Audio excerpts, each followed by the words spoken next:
Yo, what's good, Marvin Garden enthusiasts? Hey, today we got how good was Sean Taylor actually? So if y'all didn't know, Sean Taylor, the Miami Hurricanes legend, Washington Redskins legend, he really didn't get much time to play in the NFL, man. As y'all know, he tragically got killed in 2007. I think someone broke into his house or something, and I don't know the full story. So, but yeah, bro, if y'all didn't know, this motherfucker's a legend. Hey, just look at the 2007 Pro Bowl. Look at what he did to Brian Mormon, or is that his name, Brian Mormon, the punter? That shit was crazy. I ain't gonna lie. Y'all check that out though. They'll probably show that here in this video. So yeah, man. Sean Taylor, he's a legend, bro. ST legend, man. He could have been something special. You know what I'm saying? But tragically got his life ended short. He's very young, bro. Way too young. Way too young, man. It's sad, bro. It's really sad. Here's the game's ever seen. Let's check it out. He could have been the greatest safety of all time, except he never got the chance to prove it. And his story became one of the most tragic in NFL history. So how good was Sean Taylor actually? While his childhood was far from a fairy tale, thanks to an ugly divorce and a neighborhood surrounded by violence, it molded Taylor into the person and athlete he'd one day become. At a very young age, Taylor's parents went through an extremely messy divorce. So he spent his early years living in Homestead, Florida, with his great-grandmother Olga Clark and his mother Donna Jr. When he was 7, his mom was charged with a misdemeanor for attempted interference with custody. 2 years later, she lost custody of her son. So Taylor moved to Miami-Dade County to live with his dad, Pete, a police officer. Pete was determined to make up for lost time and knew his son was in desperate need of a father figure. As a kid, Sean was shy and making friends didn't come naturally to him. And it didn't help that the area they lived in was sandwiched between two violent and dangerous neighborhoods. Yeah. So Sean turned to sports as a safe haven and a way to bond with his dad. Together they ran, lifted weights, and pulled tires on the beach. Pete also had Sean doing 500 push-ups and 1,000 sit-ups every day. Sean fell in love with Hey, y'all need to get on that. Hey, I need to get on that routine. We all need to get on that routine for real, bro. Hey, let's make 2024 the year we all get in shape. That's crazy. Fucking 500 push-ups, 1,000 sit-ups, cuh. You know how much that works your abs, brother? Know how much you work your upper body? That's crazy. Shit.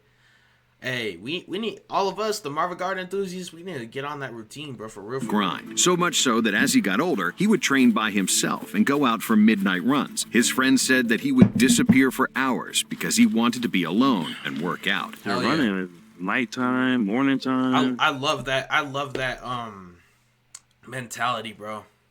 That, like I said, man, that's fucking tragic that he got his life cut short. This dude was determined. He was determined. Man. Before school, after school, like, just running.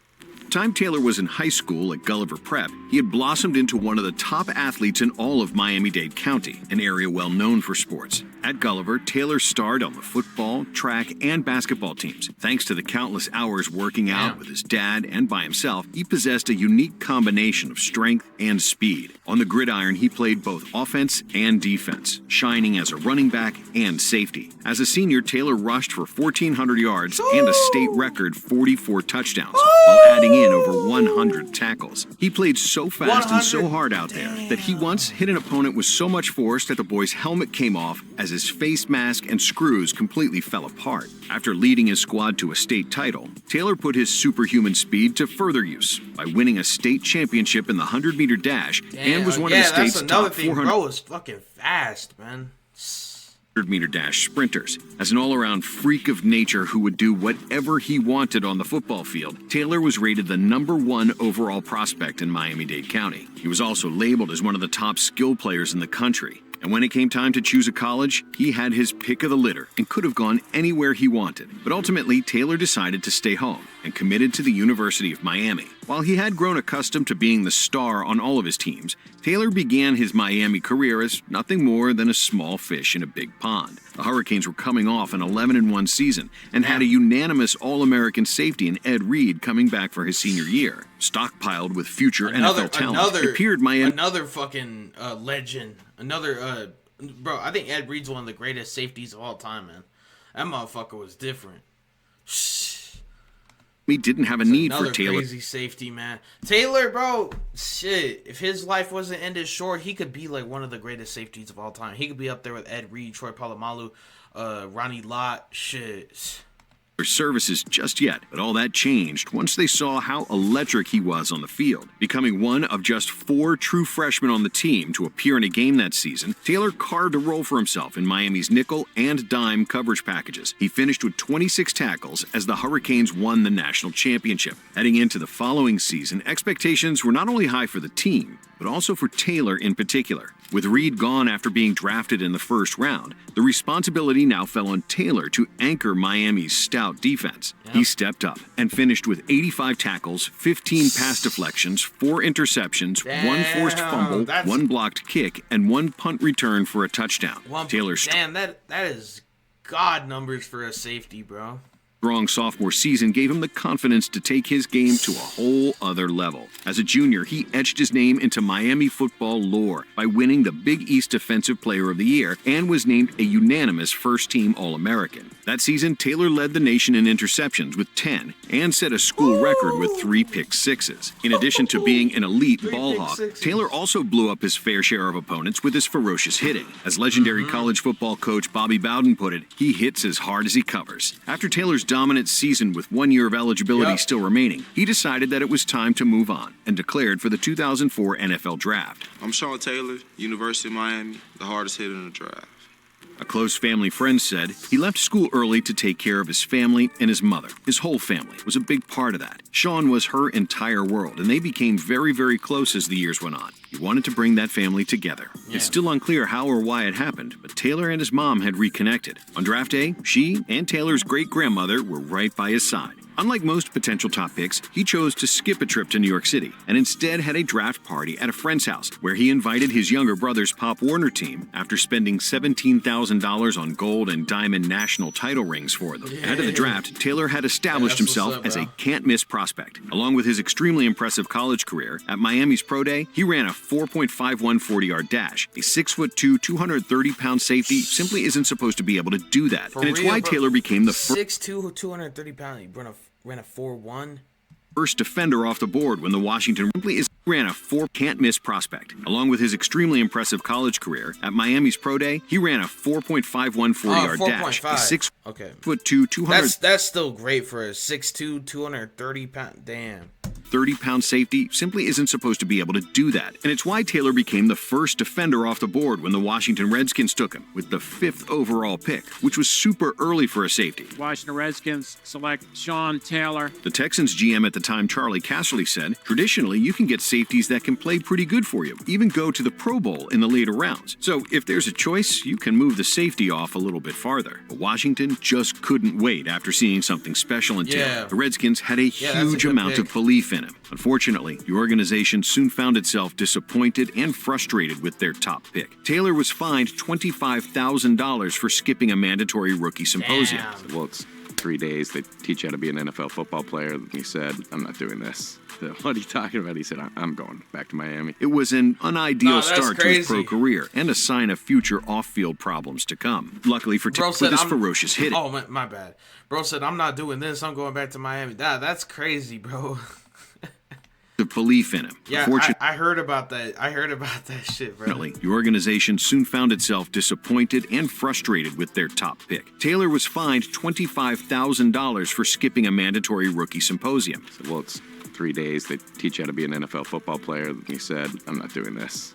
What are you talking about? He said, I'm going back to Miami. It was an unideal start to his pro career and a sign of future off-field problems to come. Luckily for Taylor and the Redskins, he had 0 issues adjusting on the field. In the first preseason game against the Broncos, Taylor loudly announced his arrival with 2 interceptions, including a pick 6. But despite a strong showing in the preseason, he was still named the team's backup safety. This news only motivated Taylor to go harder in practice. Dallas, and by week 3, he was named a starter. Taylor took that starting spot and never looked back. He let everyone know that his ability to take a receiver's head off or chase him down in the open field translated at the next level. His show-stopping play earned him the nickname Meast, which was a combination of half man, half beast. Taylor finished his rookie year with 76 tackles, a team-high 4 interceptions, 9 pass deflections, and 2 forced fumbles, as he was named to the Pro Football Writers Association All-Rookie team. But while Taylor showed flashes of being a superstar in the making, his actions away from the field threatened to derail everything. In the middle of his rookie season, he was arrested and charged with drunk driving after a night of partying. How much have you had to drink? Drink.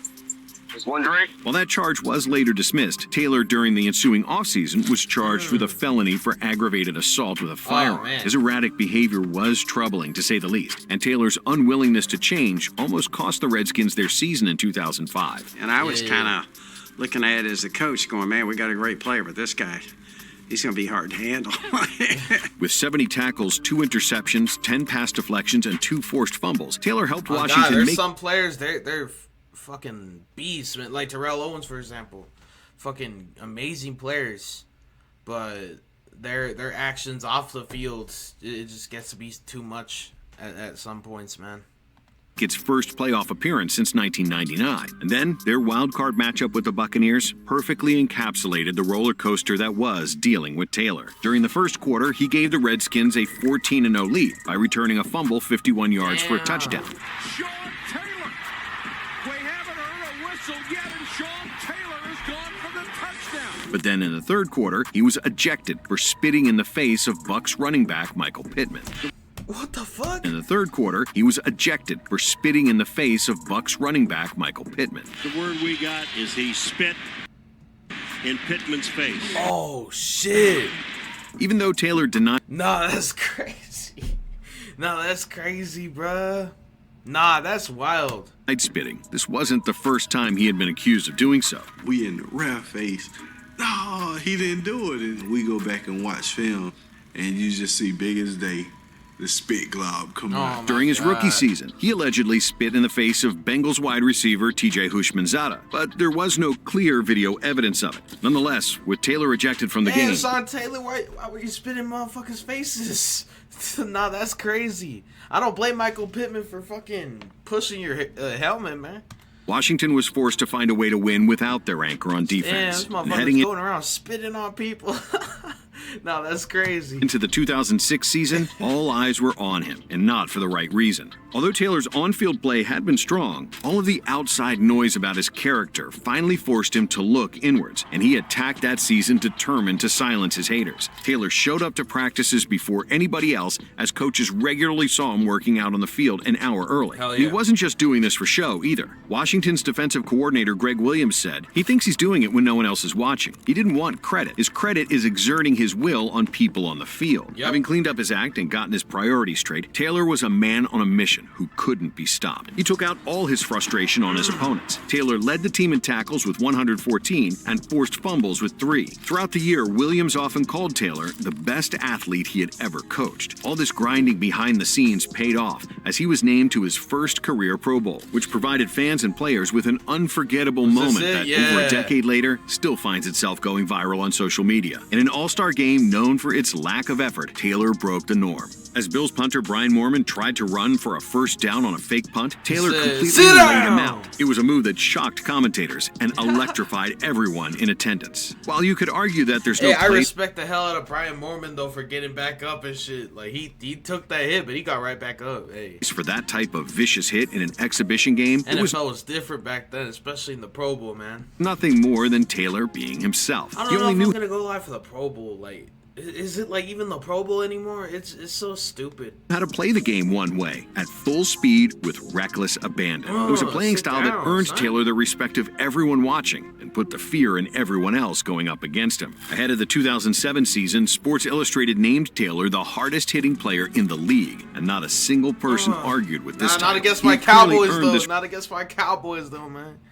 reputation. But Taylor wanted to prove he was just as skilled as a ball hawk, too. So, in a Week 6 game against the Packers, he did exactly that. Taylor picked off future Hall of Famer Brett Favre twice. He was so locked in that he could have had 5 interceptions that day if he hadn't dropped 3 others. It was an unforgettable performance that left Taylor's teammates in awe. Redskins running back Clinton Portis said it was his NFL coming out party. Although he had done so much prior, that was his claim to fame, saying, "I have arrived." Just to see that range, to be able to bait a Hall of Fame quarterback like Brett Favre the way you did and cover that field, it's not like Favre has a weak arm. He can get the ball anywhere on the field. It showed his ceiling. Fellow Redskins safety Pearson Prelo added, "I remember going over the film and looking at each other at what we just witnessed. We were amazed at what we had just witnessed. I'm still amazed to this day. No matter what play you turn the film..." That's greatness, man. That's greatness. And that's so sad that his life was cut short, man. Fuck. Sean was in on that play. He was everywhere. It was the game that solidified who he was and who he could be as an NFL safety. But just a month and a half later, tragedy struck. While in his Miami home, Taylor was shot in the leg during a burglary gone wrong. At just 24 years old, Sean Taylor suffered massive blood loss and died in the hospital.